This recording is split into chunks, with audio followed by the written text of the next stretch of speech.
Hello guys, my name is John Michael E. Reyes and I'm currently a second year BSIT and we are here on the chapter 10 packet tracer activity, the packet tracer DHCP and DNS server objectives. Part 1, configure static IPv4 addressing, and the part 2 is configure and verify DNS records. So background, in this activity you will configure and verify static IP addressing and DHCP addressing. You will then configure a DNS server to map IP addresses to the website name. Note, packet tracer only simulate the process for configuring these services. DHCP and DNS software packages each have their own unique installation and configuration instruction. Part 1, configure static IPv4 addressing. So step 1, configure the inkjet printer with static IPv4 addressing. The home office computer needs to know the printer's IPv4 address to send information to it. The printer therefore must use a static unchanging IPv4 address. So first we will click the inkjet, then and click the config tab which display the global settings. Then the next step is statically assign the gateway address and the DNS server. Then click the VAS Ethernet and close the window. So let's try. Click the inkjet, then static. Then we will copy this. This is the gateway. Let's close it. Then the DNS server is 64.100. Then after that, click the VAS Ethernet 0 and static. Yeah, it's already in static. So let's just copy this IP address. Why? Oh, there's a space in there. Then this update to 255.255.255.0. It's already correct. So then close the inkjet. After that, step 2, configure WRS to provide wireless routers to provide DHCP services. Click WRS and click GUI and maximize window. The basic setup window display by default. Configure the following settings. Change the IP address to 192.168.01. Submit, and we will enable the DHCP. Then the static DNS1 address 64.100.8.8. Then we will click save and close the wireless routers. So we'll click this and click GUI, and it's better to be like this. Excuse me. With that, then the IP address, set the IP address, which is, we will change just 0 and 1.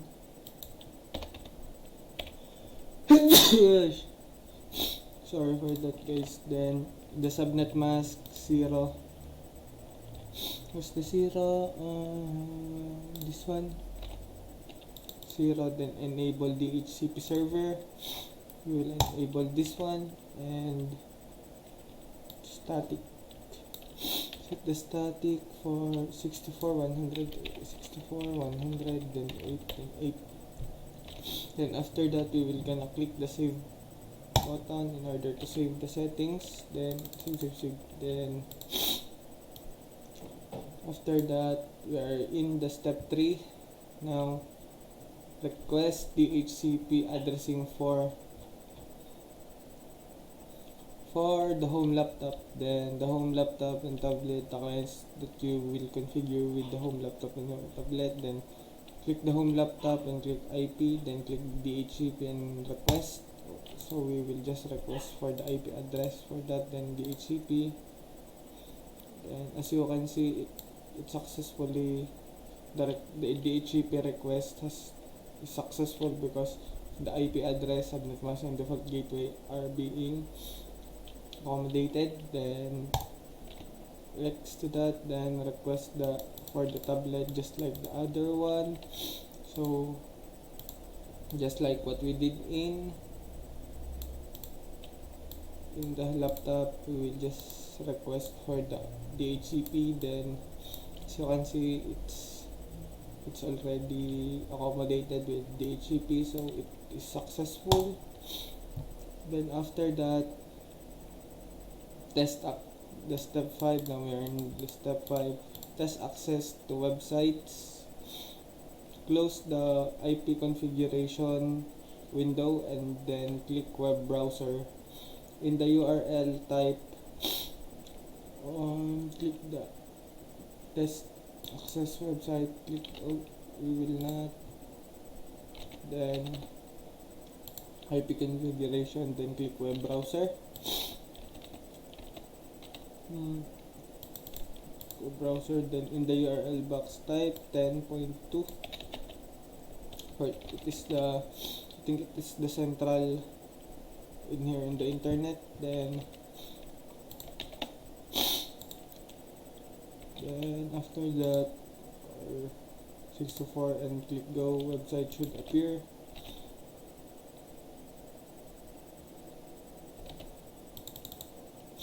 Hostname unresolved, then this other one, yep, it's already here. Yep, there's just some space in this when I copy this one, sorry for that. Then I open the web browser, let's X this and open. Then same website by entering the PKA.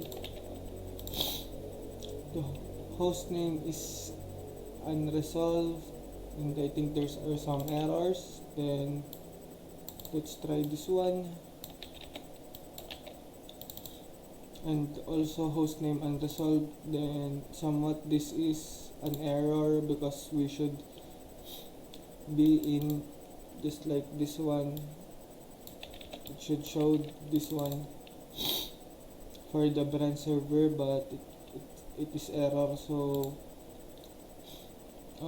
configure, then we should go to the part 2, configure records on the DNS server. Configure famous DNS PKA with the record of central server and brand server. So we just need to configure it in order to show just like this. When we type the central server PT PKA, then let's close this. Then typically DNS records are registered with companies, but for the purpose of this activity, you control the famous DNS.pka server in the internet. So click the internet cloud, then after that a new network will display. So click, yep, a new network has been displayed. Click the famous DNS and services, then DNS. Then I think we will add this too in order to, then the address is 10.10, then add 10A, this other one, then the IP address of it is this one, and then we will save it up. Then close the famous DNA and click back to the internet. Then after that we will click this back to the internet. Then now that you've configured the DNS record, home laptops and tape tablets should be able to access the website by using the names instead of IP addresses, which check that the DNS client is working properly, and then verify access to the website. Click the home laptop or tablet, and first we will click the home laptop or tablet, then we will run the command prompt and type this ipconfig all in order to show the DNS or command prompt. Then in the tablet it is good, let's try in the laptop. Then it is already good in the laptop because we are already seeing the DNS. this, as you can see, this one and this one. Then after that, ping the DNS server 64 to verify the connectivity. So we will ping this.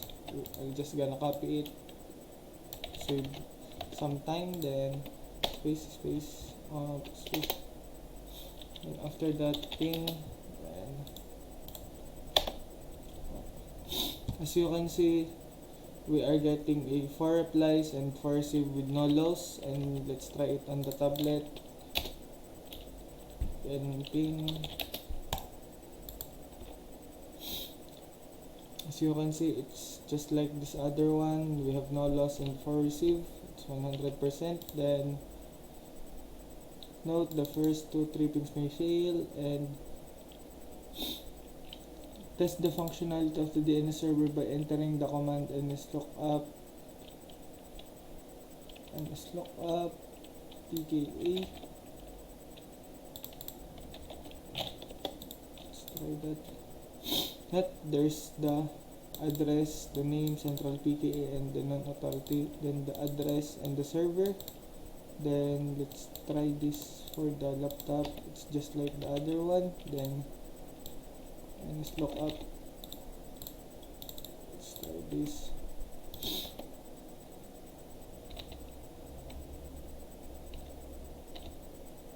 It should have PKA, sorry for that. Then as you can see, it's here the configurations that we do. Then close the command prompt and click the web browser. We will close the command prompt. Close the command prompt and click the web browser. Then home laptop central server. We need to get that PKA. So where's the PKA? This one, central server PKA. Let's try it here. And no, not that. And in here. Then as you can see, they can both access to the central. Then let's see if it can access to the branch. Wait, another error. There's a space again. Oh my bad. As you can see, it can access now. And we've successfully configured all the. Then that's all for today. Thank you for listening. Bye.